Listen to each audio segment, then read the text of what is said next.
بسم اللہ الرحمن الرحیم۔ الحمدللہ ثم الحمدللہ 26واں پارہ شروع ہے، جس کی کل تک سورہ محمد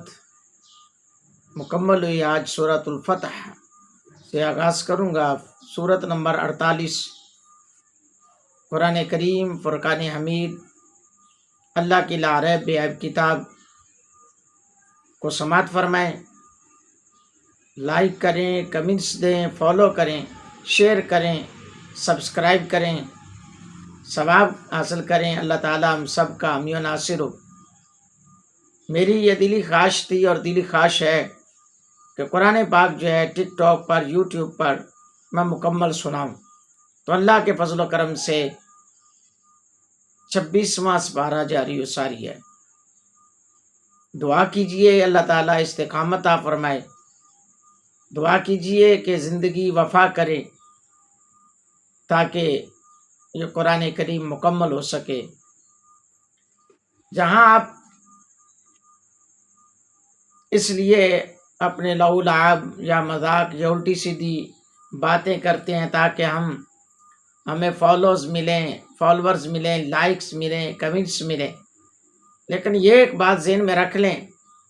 کہ جب تک وہ چیز رہے گی، اگر اس میں کوئی ایسی حرکت ہوگی، کوئی ایسی چیز یا جھوٹ پر مبنی ہوگی، تو اس کا گناہ آپ کو مرنے کے بعد بھی ملتا رہے گا۔ اور اگر قرآن جیسی عظیم کتاب کی تلاوت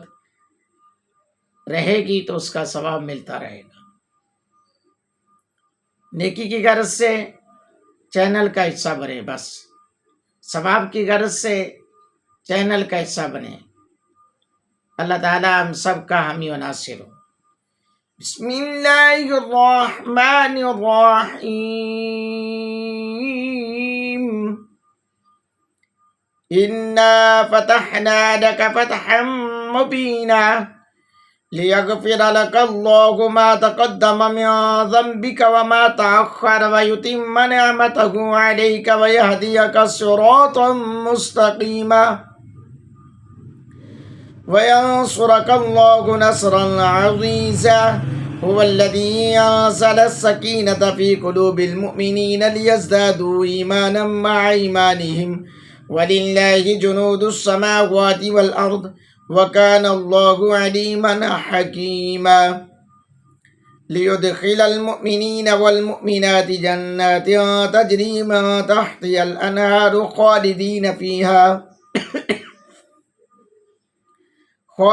فيها ويكفر عنهم سيئاتهم وكان ذلك عند الله فوزا عظيما ويعذب المنافقين والمنافقات والمشركين والمشركات الظانين بالله ظن السوء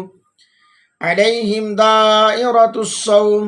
وغضب الله عليهم ولعنهم وأعد لهم جهنم وساءت مصيرا ولله جنود السماوات والأرض وكان الله عزيزا حكيما إنا أرسلناك شاهدا ومبشرا ونذيرا لتؤمنوا بالله ورسوله وتعزروه وتوقروه وتسبحوه بكرة وأصيلا إن الذين يبايعونك إنما يبايعون الله يد الله فوق أيديهم فمن نكث فإنما ينكث على نفسه ومن أوفى بما عاهد عليه الله فسيؤتيه أجرا عظيما سيقول لك المخلفون من الأعراب شغلتنا أموالنا وأهلنا واستغفر لنا يقولون بألسنتهم ما ليس في قلوبهم قل فمن يملك لكم من الله شيئا إن أراد بكم ضرا أو أراد بكم نفعا بل كان الله بما تعملون خبيرا بل ظننتم أن لن ينقلب الرسول والمؤمنون إلى أهليهم أبدا وزين ذلك في قلوبكم وظننتم ظن السوء وكنتم قوما بورا ومن لم يؤمن بالله ورسوله فإنا أعتدنا للكافرين سعيرا ولله ملك السماوات والأرض يغفر لمن يشاء ويعذب من يشاء وكان الله غفورا رحيما سيقول المخلفون إذا طلقتم إلى مغانم لتأخذوها ذرونا نتبعكم يريدون أن يبدلوا كلام الله قل لن تتبعونا كذلكم قال الله من قبل فسيقولون بل تحسدوننا بل كانوا لا يفقهون إلا قليلا كل المخلفين من الأعراب ستدعون إلى قوم أولي بأس شديد تقاتلونهم أو يسلمون فإن تطيعوا يؤتكم الله أجرا حسنا وإن تتولوا كما توليتم من قبل يعذبكم عذابا عليما ليس على الأعمى حرج ولا على الأعرج حرج ولا على المريض حرج ومن يطع الله ورسوله يدخله جنات تجري من تحتها الأنهار ومن يتولى يعذبه عذابا أليما لقد رضي الله عن المؤمنين إذ يبايعونك تحت الشجرة فعلم ما في قلوبهم فأنزل السكينة عليهم وأثابهم فتحا قريبا ومغانم كثيرة يأخذونها وكان الله عزيزا حكيما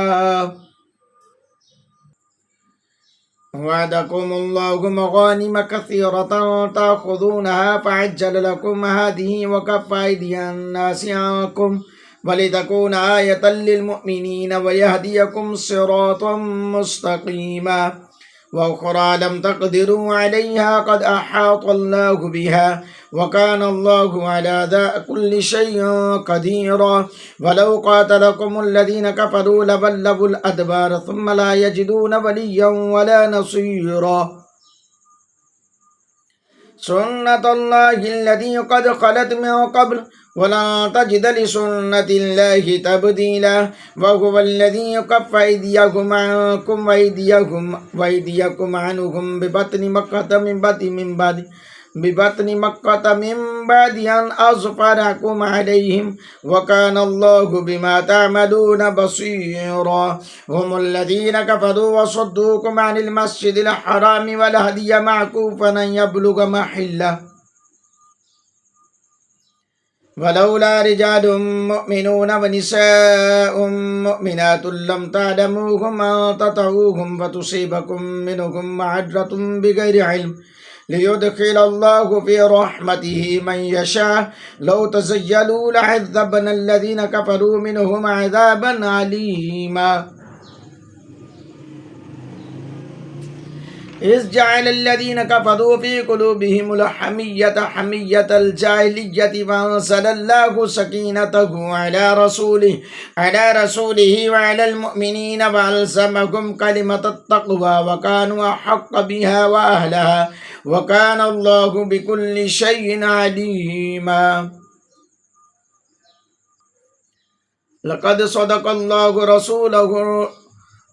لقد صدق الله رسوله الرؤيا بالحق لتدخلن المسجد الحرام إن شاء الله آمنين محلقين رؤوسكم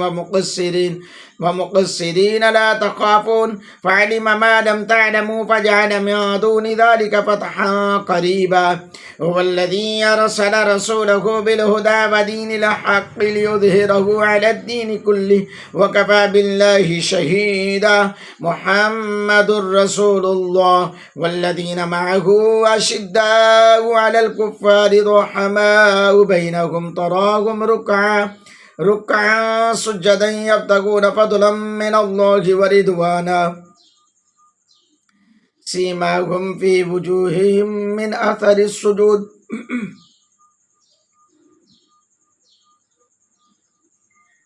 ذلك مثلكم في التوراة ومثلكم في الإنجيل كزرع أخرج شطأه فآزره فاستغلظ فاستوى على سوقه يعجب الزراع ليغيظ بهم الكفار وعد الله الذين آمنوا وعملوا الصالحات منهم مغفرة وأجرا عظيما صدق الله العظيم